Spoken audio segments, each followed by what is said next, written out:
Então vamos lá, pessoal. Vou começar de novo para que fique dentro da gravação. Sejam todos bem-vindos ao webinar de como desenvolver uma liderança inspiradora no mercado de tecnologia. Este webinar é desenvolvido pela DMBS e também pela Dialogas. As duas empresas se uniram para que justamente fosse possível trazer um conteúdo inovador para vocês e com um alto nível de qualidade, com duas pessoas especialistas em campos similares, porém com especialidades diferentes efetivamente, ok? Então a gente resolveu reunir esses conhecimentos dentro deste webinar para vocês. Vou começar me apresentando para vocês. Me chamo Ademar Lúcio Albertin, já tenho aproximadamente 10 anos de experiência na parte de governança e gestão de TI. Já realizei projetos de implementação de governança e gestão tanto aqui no Brasil, quanto nos Estados Unidos, quanto na Europa. Tá? Já atuei em projetos de implementação de ITIL, ISO 20000, 27001, nos setores de manufatura, da indústria, da parte financeira também e também na parte de entrega de serviços de TI.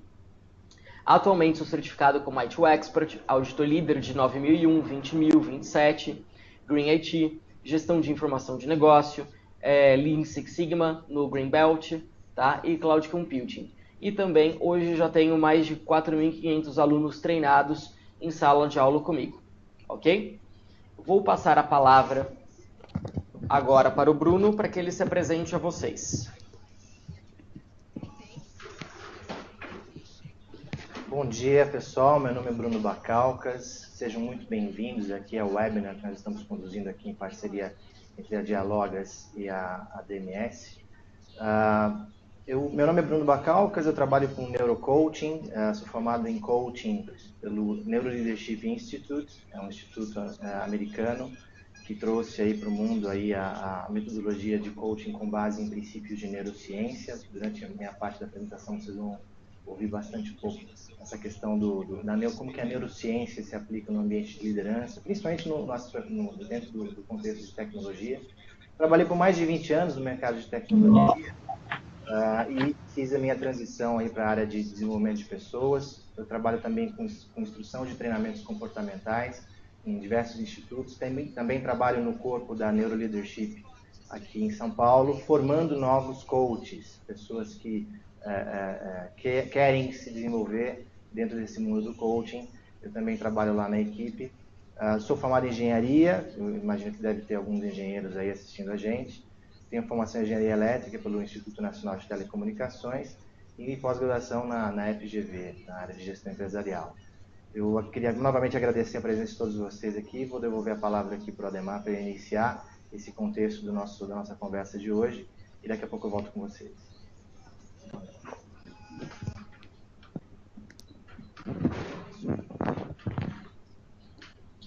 Então vamos começar, pessoal. Apenas uma pequena instrução antes da gente iniciar aqui a palestra, que eu vou pedir gentilmente para que todos vocês coloquem o microfone de vocês em mute, tá? As perguntas que vocês quiserem realizar para a gente, vocês podem escrevendo aqui no chat, que nós estamos aqui acompanhando, e durante a palestra a gente vai respondendo para vocês, ok? Ao final também nós iremos abrir para perguntas e respostas.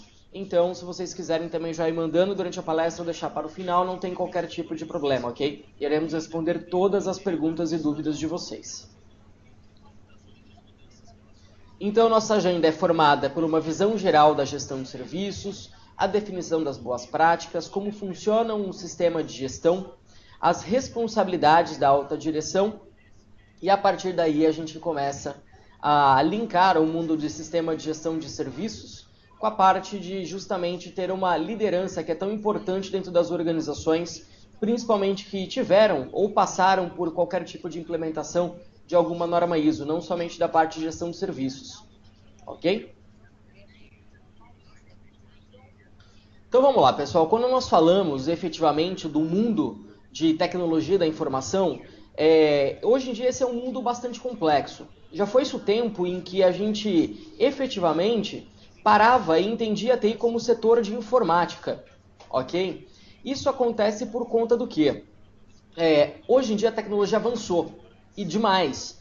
No passado, quando a gente falava, poxa, vou te mandar um e-mail, O que acabava acontecendo? A gente checava esse e-mail daqui a uma semana, ou deixava por final de semana, ou até mesmo após a meia-noite, né? Aposto que muitos de vocês já deixavam para poder conectar na internet após da meia-noite ou no sábado a partir das 2 horas da tarde. Ok? Só que com a velocidade na qual a internet foi tomando as residências na famosa banda larga, isso também facilitou a maneira na qual as próprias organizações realizam negócios, tá? Justamente com os seus consumidores e clientes. Há 15, 20 anos atrás, a gente não imaginava o número de transações online que iriam existir nos dias atuais. Hoje em dia, boa parte das vendas daqui do mercado brasileiro são realizadas de maneira online. Isso faz com que a missão de TI seja de suportar toda e qualquer estratégia de crescimento de negócio e muitas vezes garantir a correta disponibilidade das informações dos sistemas para as áreas, né, que são usuárias da área de TI. Então, quando a gente fala, poxa, vamos chamar a pessoa ali de informática, informática já é um nome que já ficou muito tempo lá atrás. Hoje em dia, a gente chama de tecnologia da informação. Porém, a ramificação que foi tomando a área de tecnologia, ela é demasiadamente alta. Tanto que muitas vezes, até mesmo nas minhas salas de aula e algumas palestras, eu até comparo a área de medicina com a área de tecnologia da informação. Mas, poxa, como assim? Qual é a correlação de uma coisa com a outra? Quando algum aluno, né, diz, vou fazer medicina, normalmente a pergunta que vem na sequência é, mas qual vai ser a especialização que você pretende seguir? Correto? E a partir daí os candidatos eles decidem se querem uma cardiologia, oftalmologia, assim por diante. Dentro da área da tecnologia acontece da mesma maneira. É tão complexo e tão grande os campos que podem vir a ser explorados por parte dos candidatos que eles são obrigados a decidirem depois também qual vai ser a sua especialização. Se vai ser de infraestrutura, se vai ser de servidores, se vai ser de aplicação, de desenvolvimento, assim por diante. Por isso que hoje o mundo de TI ele é um mundo complexo. Hoje a TI precisa suportar missões críticas do próprio negócio. E sem TI, efetivamente, nenhuma empresa é capaz de sobreviver nos dias atuais. É por isso que muitas vezes nós precisamos reorganizar as nossas estratégias de negócio, nós precisamos reorganizar a própria área de tecnologia da informação. E para isso, boas práticas podem vir a ser adotadas em ampla escala dentro das organizações. Uma das principais boas práticas que são adotadas há bastante tempo já pelas organizações é justamente o ITIL, que traz as boas práticas relacionadas a como se gerenciar uma infraestrutura e serviço de TI de maneira correta. Porém, o ITIL por si só, ele certifica profissionais, ele não certifica empresas. E ele não adequa papéis e responsabilidades muito bem direcionadas para a alta direção.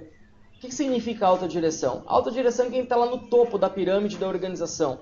São os diretores sêniores, são os VPs, o próprio presidente da organização.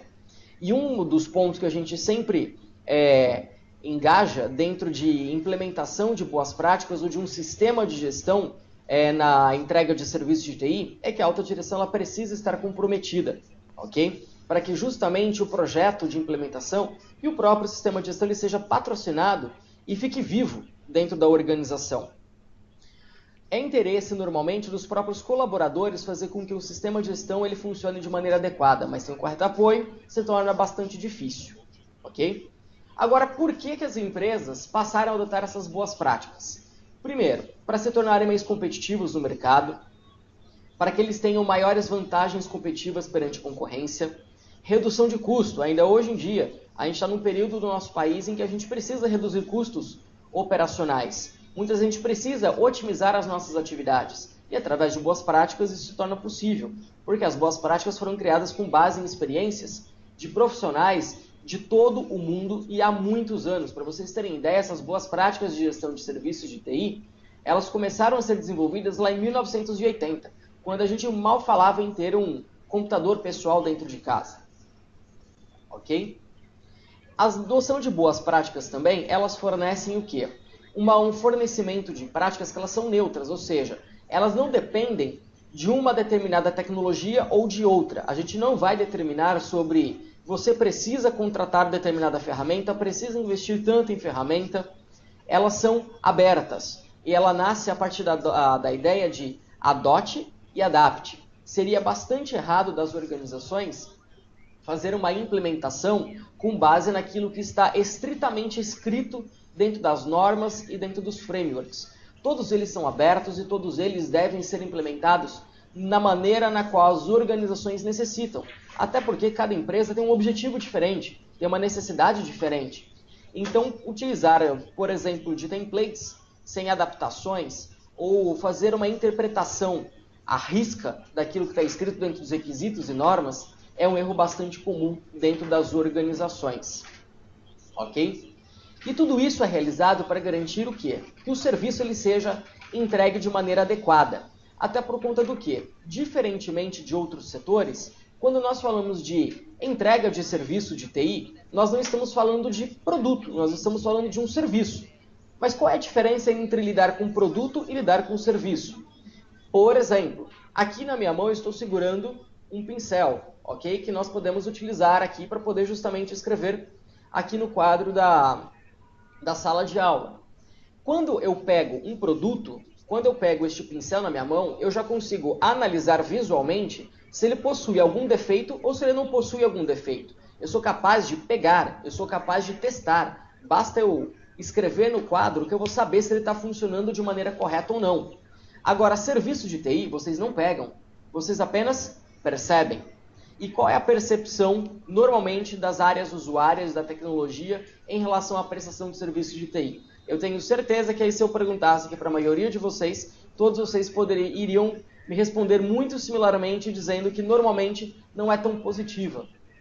Poucas são as empresas que possuem uma percepção sempre positiva ou na maioria positiva, ok? Mas por conta do quê? Normalmente serviço a gente não pega. E um serviço, para que a gente considere um serviço dentro das boas práticas e dentro de um sistema de gestão, existem alguns pré-requisitos. Quais pré-requisitos são esses? Primeiro, o serviço ele precisa agregar valor para o cliente. Isto significa o quê? Se o serviço que está sendo oferecido, ele não fornece algum tipo de benefício, não facilita algum item das áreas de negócio, não habilita a organização para oferecer algo diferente, não traz o retorno sobre o investimento que era esperado, consequentemente, dentro das boas práticas, ele não se encaixa como um serviço. Por isso que a fórmula básica para que um serviço seja considerado um serviço é um conjunto de componentes que são integrados, eles devem possuir o que nós chamamos de utilidade, ou seja, para que serve, né? A gente tem que saber responder isso. Esse serviço ele serve para quê? Se a gente não consegue ter essas perguntas e determinar a utilidade de cada um dos componentes e agregar o valor necessário para o cliente, consequentemente nós temos qualquer coisa menos um serviço. A partir daí, entendendo bem o que é um serviço, nós precisamos gerenciar esses serviços de maneira bastante correta. Ou seja, esses serviços eles precisam suportar os processos de negócio. Por quê? Para que a tecnologia existe? Para poder facilitar as áreas de negócio. Tanto que é bastante comum a gente fazer um mapeamento também de processo de negócio para poder entender como a tecnologia pode agregar valor ou otimizar o tempo da realização da atividade por parte das áreas de negócio. Se provedores de TI não estiverem se preparando para justamente realizar esse tipo de suporte, a probabilidade da saída do mercado desta empresa ela é bastante alta, ainda mais num período de recessão, onde nós contratamos apenas aquilo que agrega valor, aquilo que vai trazer benefício para dentro das organizações. Por isso que aqui nesse meu slide, vocês podem visualizar claramente em que todo e qualquer processo de negócio ele precisa ser suportado por um serviço de TI. E esse serviço de TI tem que ser entregue justamente pelo provedor do serviço de TI. Porém, o provedor de serviço de TI somente vai conseguir entregar algum valor agregado se existir uma gestão em relação àquilo que está sendo entregue. Se não existir gestão, consequentemente, o valor não será agregado. Quando nós falamos da implementação de um sistema de gestão, existe a questão da necessidade da implementação e do desenvolvimento de documentações, ou seja, implementar um conjunto de processos e procedimentos eficientes. Porém, muitas empresas, eles pecam justamente nessa questão. Quantas documentações publicadas cada uma das empresas não possuem internamente dentro das organizações? Normalmente acaba sendo um número demasiado, por conta do que? Falta de experiência, no desenvolvimento das próprias documentações. E essa própria gestão das documentações, em alguns momentos eles são falhos, ou seja, não está sendo gerenciado, não gerenciamos o ciclo de vida, não determinamos regras para como que eu vou criar uma informação, um documento, como que eu vou controlar, qual vai ser a nomenclatura, como isso vai ser publicado, como que isso vai ser aprovado e descartado quando for necessário. E até mesmo precisei versionar, né? Porque a documentação ela é sempre viva dentro de uma empresa, né? Uma política, por exemplo, ela não nasce e morre. Ela nasce, ela vive, ela é atualizada ao longo do tempo. Demora-se um certo tempo até que ela não seja mais necessária e necessita ser descartada.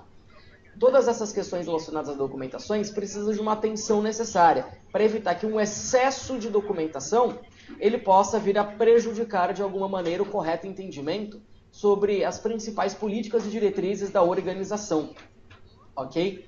Consequentemente também, muitas equipes eles podem falhar na questão de não entender corretamente o processo, ok? Por falta de justamente de uma correta adequação de cada um deles, da maneira na qual está sendo apresentado.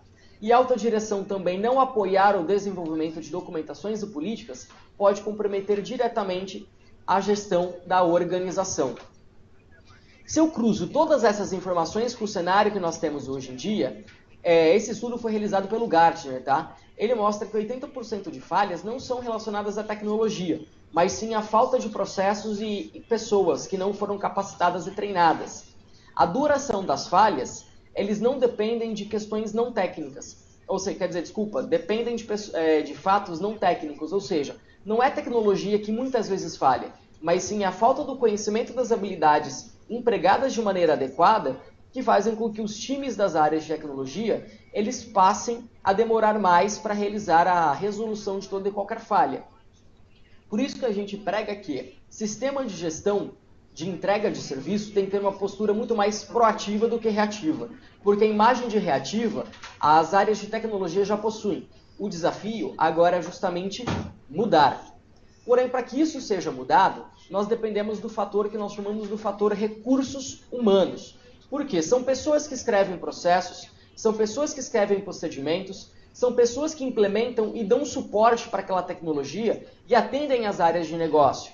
A partir daí, muitas vezes nós precisamos o quê? Ter pessoas qualificadas, pessoas resilientes e lideradas com o apoio correto da alta direção, para que assim a gente consiga lidar com todas as adversidades que existam dentro do mundo de negócios, inclusive até mesmo para realizar uma redução de custos sem o devido corte de pessoas, mas sim cortando custos daquilo que é desnecessário. Ou seja, é possível ter uma entrega de serviço de maneira otimizada com processos que são adequados e até mesmo utilizando de metodologias de Lean, onde nós apenas entregamos aquilo que é necessário da maneira que é necessário, nem mais nem menos. É aquilo que foi solicitado e acordado pelos próprios clientes.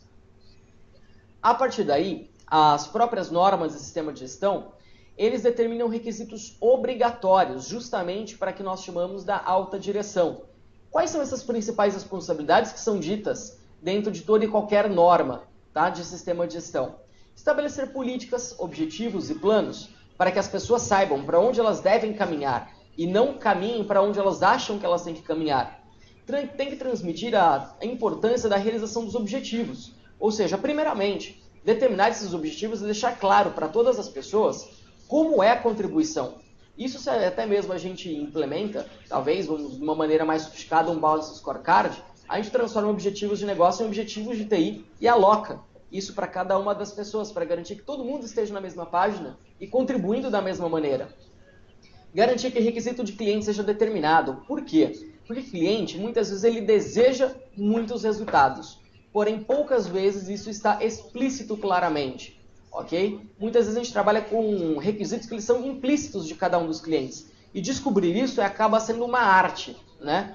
Mas a gente precisa trabalhar para justamente determinar de maneira explícita para que a gente consiga atender cada um dos requisitos. Porém, a alta direção que tem que garantir que os clientes eles estejam todos com requisitos determinados e as partes das áreas de TI eles possam vir justamente a entregar, ok? Alguém do próprio board da alta direção precisa ser capaz de liderar. Eles precisam disponibilizar os recursos, sejam eles financeiros, tecnológicos ou qualquer outro tipo envolvido para que justamente a entrega do serviço possa ser habilitada e realizada.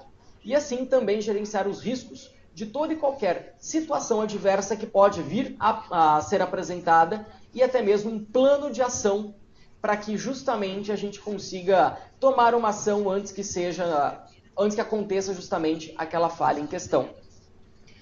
Todos esses conceitos, eles não são novos, ok? Todos eles vêm já desde o que nós chamamos da ISO 9001, tá? Da questão de qualidade, onde ela determina que a qualidade é atender requisito de cliente, mesmo aqueles que estão implícitos, para que justamente a gente atenda às necessidades dos clientes, sejam elas atuais, sejam elas futuras, ok? A qualidade do serviço, ele tem que ser sempre determinado com base nos contratos, para que a gente possa fazer toda a correta mensuração e até mesmo fazer reuniões com seus clientes para que a gente consiga coletar esse feedback sobre o serviço está atendendo às expectativas, não está. Agora, quem tem que incentivar essas questões, novamente, a alta direção. A otimização da entrega do serviço ela é bastante importante, principalmente nos dias atuais. A alta direção ela está batendo muito forte na questão reduzam custos. Porém, quais são as principais áreas que devem ser setadas como principais áreas de ação para poder justamente reduzir custo? Primeiro, entender justamente o que o seu cliente precisa, deixar isso de maneira explícita. Ter uma liderança efetiva dentro das empresas, onde elas estejam engajadas e transmitindo a importância do sistema de gestão e de qualquer atividade que esteja contribuindo tanto para atender objetivos de negócio e objetivos de cliente. Ganhar o engajamento e envolvimento das pessoas para que elas se sintam lideradas e não efetivamente pressionadas a entregar determinado resultado. Utilizar de abordagem de processo para que as atividades sejam realizadas de maneira estruturada, possam ser mensuradas. Praticar a melhoria continuada, com base justamente no PDCA, metodologia simples, resultados significativos. Utilizar de abordagem sistêmica, entrada de um processo é saída e entrada para outro. Utilizar de resultados para tomada de decisão, com base em números, fatos e dados, e não baseado em acho. Realizar relacionamento com os fornecedores, tanto que até mesmo na parte de relacionamento com fornecedores, vale-se a pena muitas vezes nós estamos sendo cobrados de cliente para redução de custo. Automaticamente, o fornecedor está envolvido na cadeia de fornecimento de serviço. Tentem buscar algum tipo de programa do tipo, por exemplo, Sharing the Pain, para que todas as dores dos clientes de vocês também sejam transmitidas com os seus fornecedores, para que os contratos de vocês com os fornecedores também possam vir a ser negociados de alguma maneira e todo mundo continue trabalhando numa cadeia de valor para os clientes dentro de custos que sejam adequados. Ok? Agora eu passo a palavra aqui para o Bruno, que vai continuar aqui com o tema de vocês.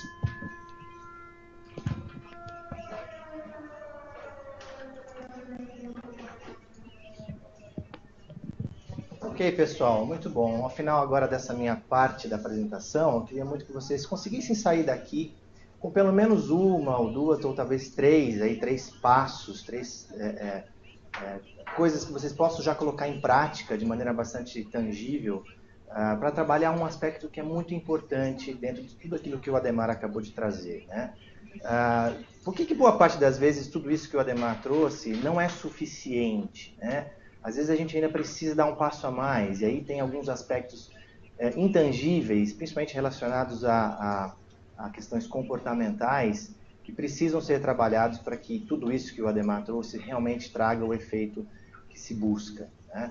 E aí eu resolvi trazer aqui para vocês 3 principais pontos, não muito mais do que isso, porque a gente não tem muito tempo hoje, mas 3 principais pontos que, na minha opinião, e nos meus programas de coaching lá na Dialogas, a gente percebe que são 3 pilares aí que acabam sempre trazendo benefícios e que transbordam aí para a performance profissional na área de TI, principalmente dentro do contexto que a gente está conversando aqui.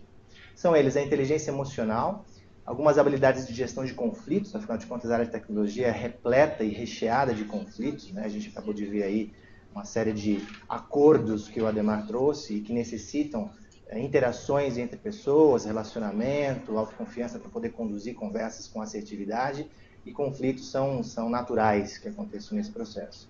E, obviamente, a temperatura sempre aumenta, sempre alta. O mundo de tecnologia tem uma temperatura altíssima. Eu vivi nele durante muitos anos, eu sei como é que funciona mudanças de budget, mudanças de prioridades, projetos que se alteram, cronogramas que são alterados, enfim, a gente está falando de um ambiente que tem muito risco, ambiente que tem muito estresse, né? Trabalho de noite, enfim. E nesse ambiente é muito importante que nós, profissionais de TI, consigamos controlar o nosso estresse, gerenciar esse aspecto também importante aí para a nossa performance.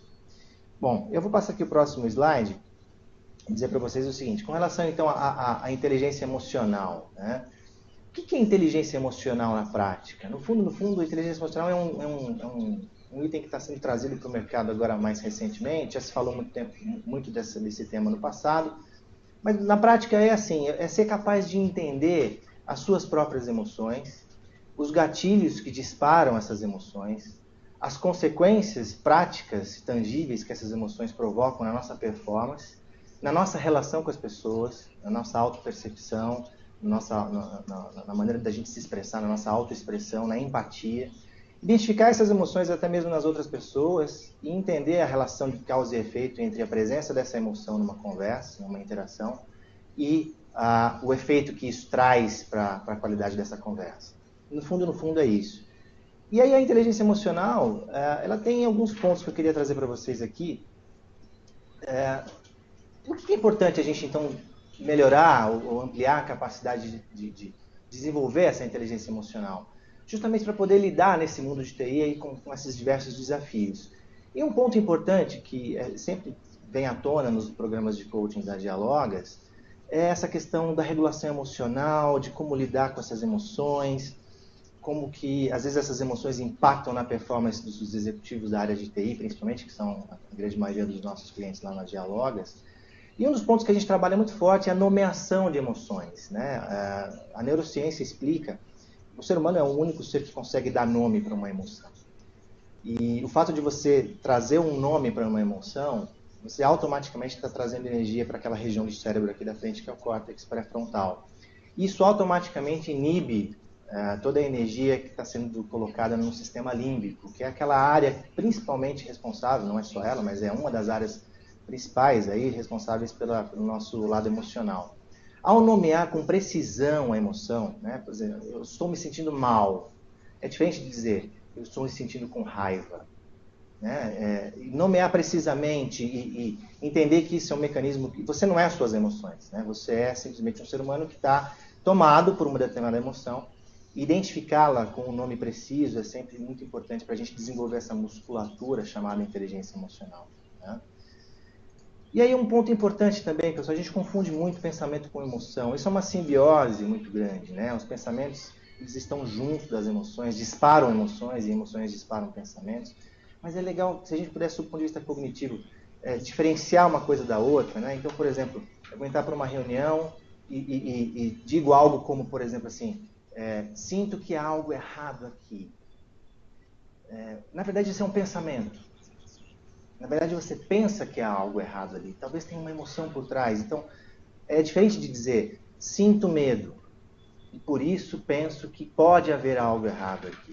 É uma abordagem ligeiramente diferente, mas que traz uma autopercepção, uma autoexpressão, que ajuda a desenvolver essa inteligência emocional. Ajuda a gente a entender os gatilhos que estão disparando eventuais emoções, como a raiva, nesse exemplo. E ajuda a gente a entender as consequências que isso pode trazer até para essa própria reunião. Né? Então, um preparo anterior, né, uma nomeação dessa emoção ali alguns minutinhos antes de uma conversa mais difícil, uma situação de conflito, uma reunião mais acalorada, é sempre uma dica bacana também nessa parte da inteligência emocional.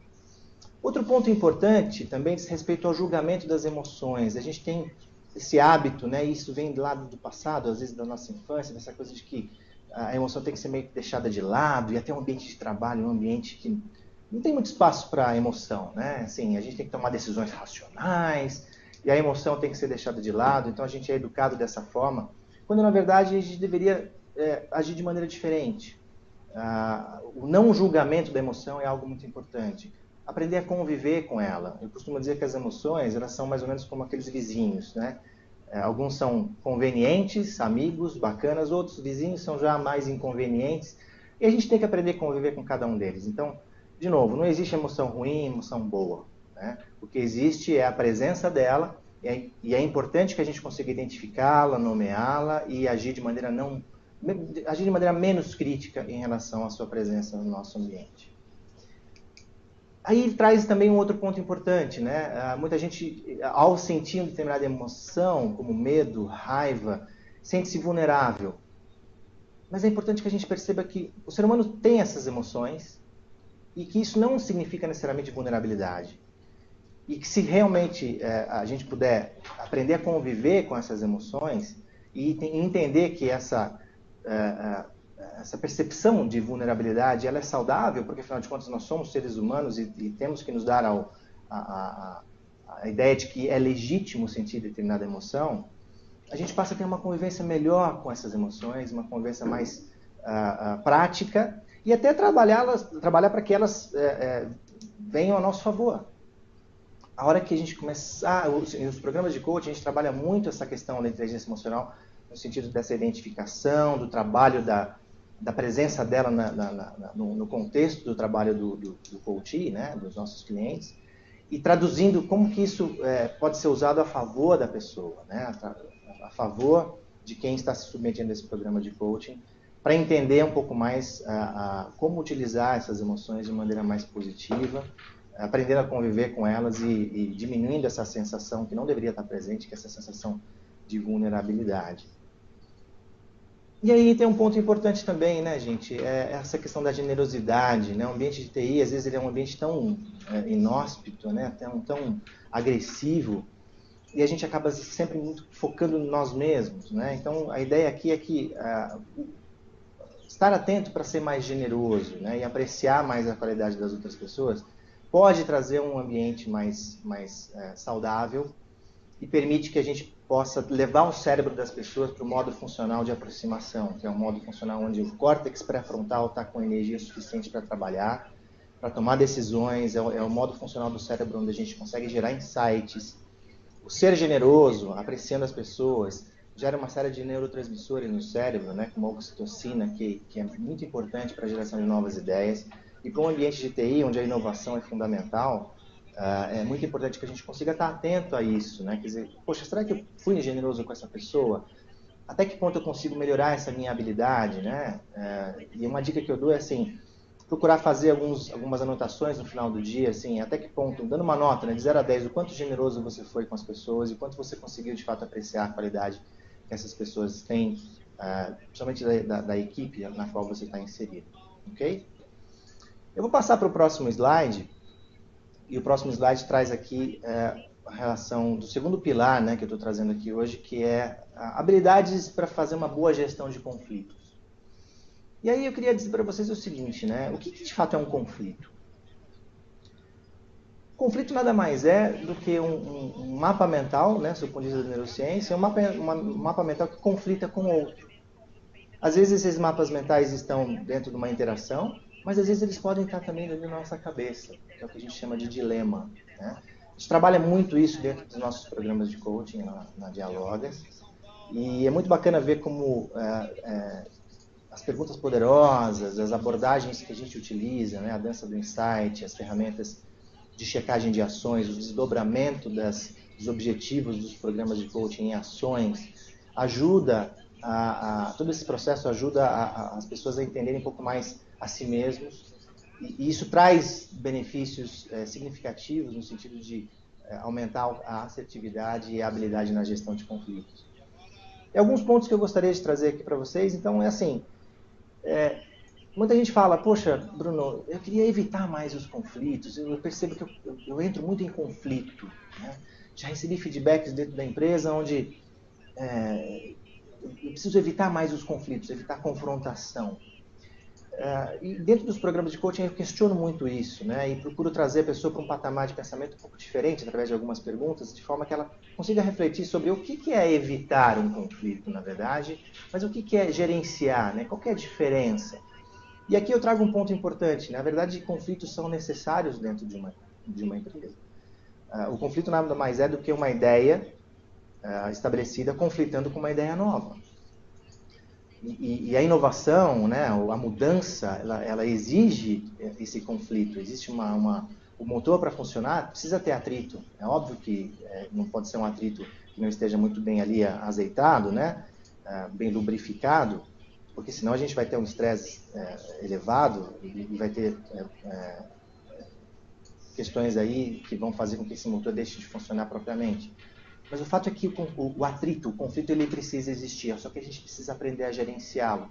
E o primeiro passo é exatamente esse, tomar consciência de que o conflito é necessário, ele é importante, ele precisa existir, que a gente não deve evitá-los. A gente deve simplesmente enfrentá-los de maneira assertiva, inteligente e com autoconfiança. E é exatamente esse tipo de benefício que os nossos programas de coaching acabam trazendo para muitos profissionais que trabalham nesse contexto de tecnologia, onde os conflitos são enormes, evidentes enfim, presentes aí no nosso cotidiano. O segundo ponto, pessoal, diz respeito a como seria, então, gerenciar esse conflito. Um ponto importante é que a gente possa respeitar um pouco mais o ponto de vista das outras pessoas, né? Eu sei que esse é um ponto bastante controverso e, assim, muita gente fala, tá, mas e se a outra pessoa não respeita o meu, né? Ok, isso pode existir. Agora, até que ponto nós estamos sabendo respeitar o ponto de vista das outras pessoas? E em neurociência tem algo muito interessante que, assim, a maioria dos nossos chamados raciocínios, né, eu estou colocando raciocínios entre aspas, de propósito, é aquele raciocínio que busca encontrar argumentos para continuar acreditando naquilo que a gente já acredita. É muito comum a gente ter esse tipo de comportamento. E aí, dentro desse aspecto, às vezes a gente deixa de respeitar o ponto de vista das outras pessoas, né? E tem 3 passos que isso acaba sendo evidenciado. O primeiro passo é, às vezes, a gente olhar para outra pessoa e achar que ela não está tendo uma visão completa das coisas, né? Que ela não consegue enxergar o fato, a evidência, a situação da forma como nós gostaríamos que ela enxergasse. O segundo passo é assim, ela enxerga os detalhes, mas não consegue enxergar o todo. A gente acaba julgando, né, e criticando, até mesmo condenando a outra pessoa nessa situação de conflito, imaginando que ela não é capaz de juntar os fatos e enxergar o todo. E eu sim sou capaz de fazer isso, então começa a situação de conflito. E um terceiro estágio é assim, é aquele onde a gente olha para outra pessoa e fala assim, puxa, ela enxerga os detalhes, consegue montar a cena, junta tudo num quebra-cabeça, mas ela manipula. Ela está manipulando para trazer aquilo para o ponto de vista dela e é só o ponto de vista dela que vale. Então é bom que a gente fique atento até que ponto a gente está nesses estágios, né? Até que ponto eu estou indo para uma discussão, ou para um conflito, para uma conversa, já com a guarda armada, até que ponto eu posso me despir disso, né? Então, a regulação emocional que a gente falou, a inteligência emocional agora há pouco, ajuda muito a desenvolver essa musculatura e traz mais clareza, eu gosto muito de usar essa expressão nos nossos programas de coaching, que a gente traz mais clareza para poder, enfim, respeitar os pontos de vista das outras pessoas numa conversa. Outra coisa legal também de fazer, pessoal, e muita gente que acaba passando pelos nossos programas de coaching acaba concluindo, é que, poxa, às vezes a gente discute por causa de 5% de uma conversa onde 95% era concordância. E é muito comum isso acontecer. O cérebro ele foca muito, ele tem um radar muito mais forte para o ruim, né? O sistema límbico está ali o tempo todo passando aquele radar no ambiente, tentando identificar o ruim em detrimento ao bom. E o radar para o ruim é 10 vezes mais potente do que o radar para o bom. Então, aquele 5% de discordância apita, né? Chama a atenção muito mais do que os 95% de concordância. Então é importante que a gente, às vezes, poxa, legal, vamos retomar os pontos que a gente concorda? Isso ajuda a acalmar um pouco e trazer o cérebro para o modo funcional de aproximação que é importante para achar um consenso, achar uma situação, achar uma conclusão bacana para essa conversa que eventualmente tenha sido conflitante. Outra coisa legal de fazer também é deixar um pouco de lado essa questão da axiologia, filosofias, é trabalhar em cima de evidências e fatos, trabalhar um pouco em cima de coisas concretas. O cérebro gosta muito de coisas concretas, então se a gente puder trazer evidências, fatos, situações específicas que aconteceram e trabalhar a nossa opinião em cima dessas evidências e desses fatos, isso sempre é muito bom para poder colocar uma opinião de maneira um pouco mais assertiva, traz um pouco mais de autoconfiança e ajuda nas conversas mais delicadas que eventualmente a gente tenha que conduzir dentro das nossas empresas. E um outro ponto que eu gosto muito de trazer, né, assim, poxa, pessoal, a gente precisa ajustar um pouco o nosso termostato, né? O que eu quero dizer com isso? É assim, muitas vezes a gente vai para uma discussão ou vai para uma situação de conflito com a cabeça às vezes um pouco quente. E percebe que isso acaba indo para um lado ruim no meio da conversa. E a temperatura acaba subindo tanto que vale a pena a gente ter um pouco essa percepção, essa clareza de, opa, espera um pouquinho só, estou vendo que essa nossa conversa está indo para um lado que não está indo muito legal. Que tal se a gente pudesse voltar a ter essa conversa em outro momento, na hora que nós dois nós nos acalmarmos? É ter essa percepção de entender até que ponto aquela emoção que está disparando algum gatilho importante está presente e que é momento de fazer alguma coisa diferente para não transbordar para o lado negativo. Né? Então, é ajustar um pouco esse termostato e aí trabalhar a inteligência emocional é muito importante nesse momento. A gente poder fazer uma boa regulação emocional, seja durante uma conversa ou até antes de uma conversa mais delicada, vale a pena. Dentro do site da Dialogas, eu tenho um e-book que foi muito baixado, né, que diz respeito a como controlar o estresse, né, como lidar melhor com o estresse no ambiente de tecnologia, que é um guia para engenheiros e profissionais de TI, que também é muito interessante, que tem algumas dicas legais lá também. Bom, o terceiro pilar para a gente encerrar aqui, pessoal, é o controle de estresse, né, a gestão do nosso estresse.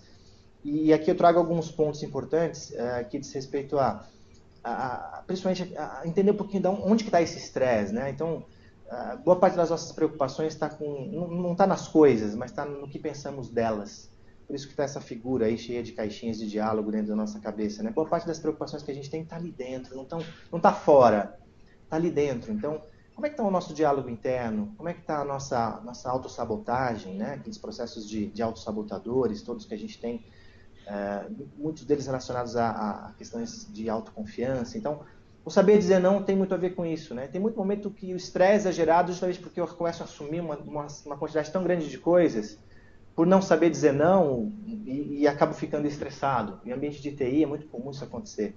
Então, desenvolver essa assertividade, os nossos programas de coaching trabalham muito forte essa questão de questionar isso, né? De entender o que precisa ser feito de diferente para ampliar essa assertividade e saber dizer não quando necessário e fazer isso de uma maneira contundente, perspicaz, inteligente e respeitosa, né? Sempre com uma maneira sucinta, específica, né? E com uma certa gentileza no ar.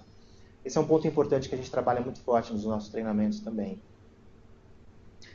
Outro ponto legal de fazer também, quando a gente está com alguma preocupação muito forte, com um nível de estresse muito elevado, ou até numa discussão, quando alguém vem trazer algum ponto, é responder realmente por escrito, não mentalmente, mas realmente por escrito essas 4 perguntas.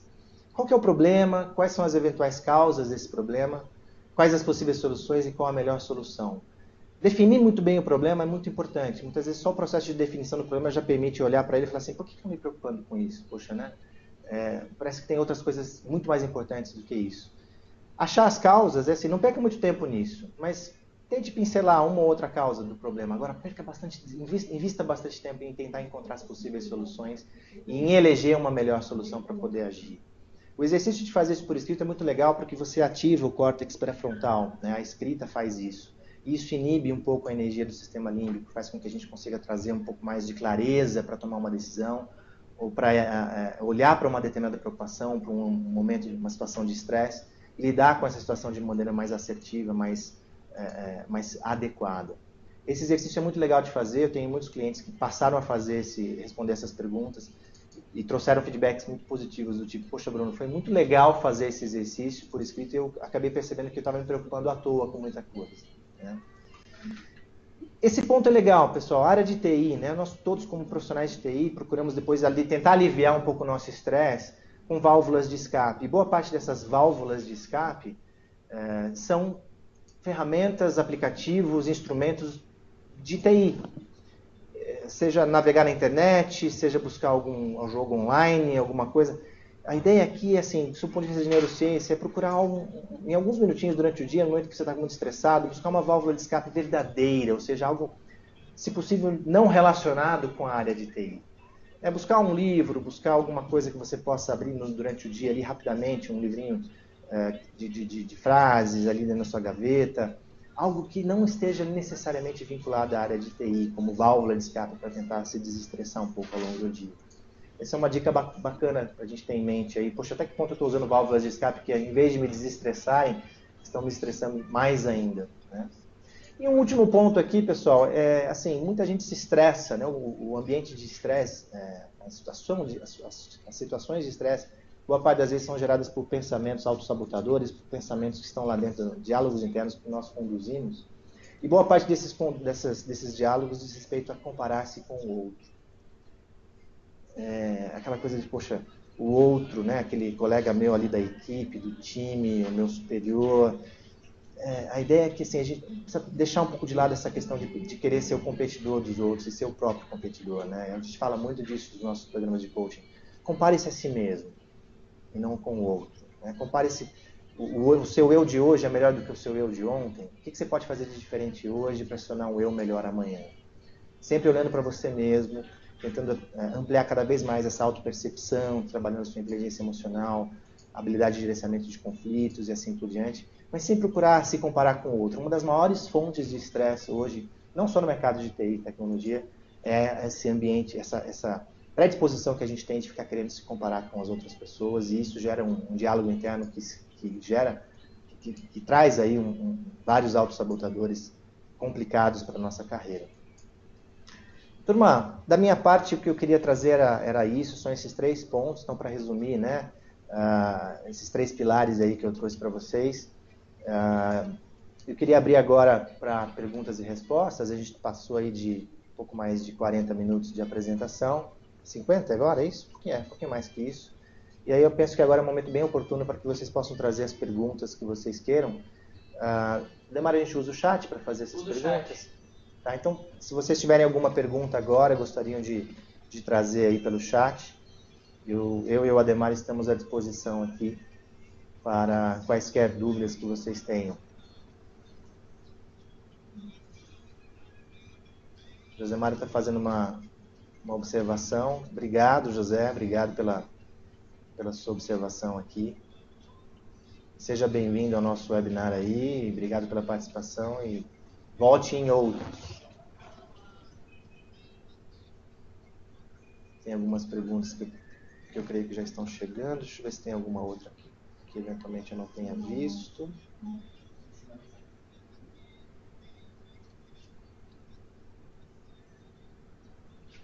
Comentário do Elton, obrigado. Tem uma pergunta bacana aqui da Adriana. Quais ferramentas utilizadas para a implementação de boas práticas? Ademar, acho que seria legal você trazer passar o microfone aqui para você. Oi, Adriana. Bom dia. Normalmente, a implementação de boas práticas com base em sistemas de gestão ITIL, ISO 20000, existem tanto as ferramentas que elas são pagas quanto as ferramentas que elas são gratuitas, tá? As gratuitas acabam sendo menos robustas e as pagas acabam sendo... tem uma maior robustez, vamos assim dizer, na implementação. Mas existe a ferramenta do ServiceNow, que foi uma das primeiras ferramentas que foi baseada no modelo SaaS, ou seja, você não precisa fazer implementação de servidores, assim por diante, então o custo fica bastante atraente para o próprio consumidor. Porém, existe a mais utilizada, que é a Remedy, porém não me recordo deles estarem oferecendo em SaaS, mas talvez hoje em dia eles já podem estar oferecendo. Que mais? Existe também uma chamada Sharewell, tá, que é bastante interessante. E gratuita nós temos a OTRS, o Common, existem algumas que podem vir auxiliar, mas vai precisar de um desenvolvimento adicional. Então vale a pena fazer uma análise de investimento aí sobre se vale mais a pena pegar uma gratuita e fazer um desenvolvimento adicional, ou se vale a pena fazer adotar uma ferramenta do modelo SaaS, tá?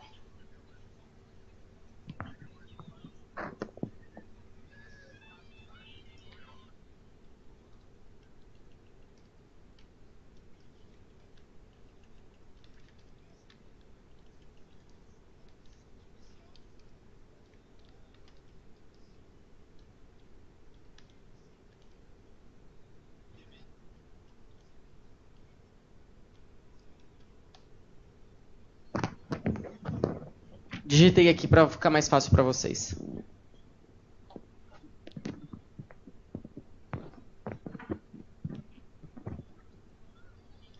Obrigado, Mayra. Mais alguma pergunta, pessoal? Alguma dúvida?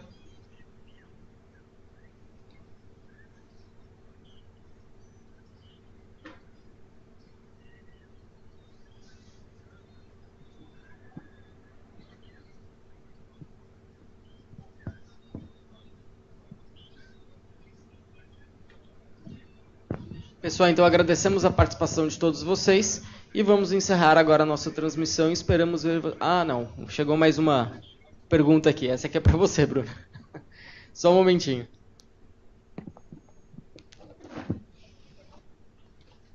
A gente tem uma pergunta aqui do Elton. É comum medirmos o comportamento humano com métricas de eficiência, como absenteísmo, grau de completude de tarefas, etc. Usar isso como argumento mensurável para a resolução de conflitos. O Elton, excelente pergunta. Ela dá a oportunidade da gente abordar um aspecto muito importante que vem acontecendo hoje nas companhias, né? Que é essa questão de medir performance humana por meio de métricas, por meio de parâmetros, como se nós estivéssemos medindo aí sistemas, né? Existe uma corrente de pensamento hoje, principalmente dentro da neurociência, que diz o seguinte, que performance ratings está sendo abolida em muitas empresas. Não que a gente não deva medir performance de pessoas, muito pelo contrário, a gente deve fazer isso sim. Mas a Microsoft, por exemplo, algumas outras empresas aí de grande porte, estão abolindo aquilo que a gente chama de performance ratings, que é você ranquear, fazer um processo de ranqueamento de pessoas. E existem alguns princípios de neurociência que embasam essa decisão. Dentro do Neuroleadership, no instituto do qual eu faço parte, existe uma corrente de pensamento lá, alguns papers que foram publicados aí pelos neurocientistas que fazem parte da Neuroleadership, que mostram o quanto é prejudicial para o cérebro esse tipo de abordagem. E a proposta do Neuroleadership é trabalhar justamente conversas de qualidade, conversas de feedback pontuais e trazer para que os executivos possam pontualmente fazer intervenções de performance junto às suas equipes, sem a necessidade de rankings, sem a necessidade de fazer um ranqueamento dentro de uma estrutura de performance de gestão de pessoas. Então, respondendo a tua pergunta de maneira bastante objetiva aqui, né?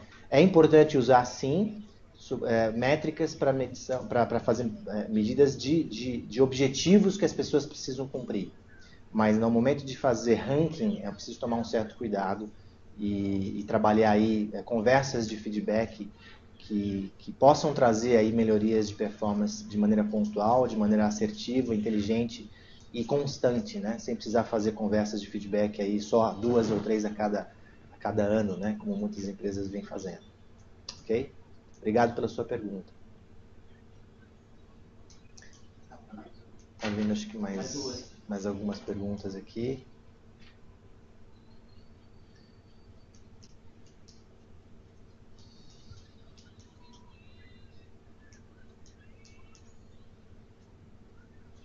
Ah, legal. Tem uma pergunta interessante aqui do Wagner a respeito de bibliografia. Sim, eu posso passar para vocês, a gente pode passar para vocês todos, inclusive os inscritos aqui, alguma sugestão de leitura de alguns desses conteúdos aqui, principalmente no que diz respeito à parte de neurociência.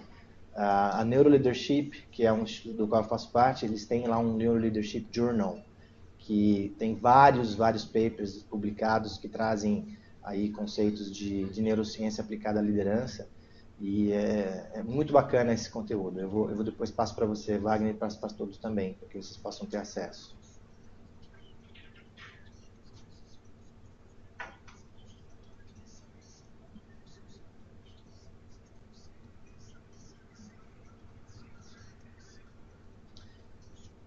Bom, são 12h28, 29 agora. A gente combinou de fazer esse webinar aí em 1 hora, né? Então, acho que a partir desse momento aqui, eu gostaria, em nome da Dialogas e da IDMS, fazer um imenso agradecimento a todos vocês pela presença, pela participação, pela presença aqui dentro do nosso webinar. Espero que o conteúdo do webinar tenha agregado valor aí à carreira de cada um de vocês, não só do seu ponto de vista profissional, mas também um pouco do seu ponto de vista pessoal. Eu falo muito isso nos programas de coaching, né? Que as pessoas às vezes trazem alguns objetivos só profissionais, mas que isso acaba sempre se transbordando para o lado pessoal. E como somos pessoas, né? Não é só o processo que define performance dentro de uma corporação, né? O lado comportamental também é muito importante. Então, obrigado aí por estar conosco nesse webinar. E em breve a gente deve enviar um e-mail para vocês de agradecimento com materiais adicionais e respondendo algumas perguntas que eventualmente não tenham sido respondidas, ok? Muito obrigado, tenham um ótimo dia, tudo de bom para vocês. Obrigado. A todo Walking Dead é mordido por fãs, né, Diego?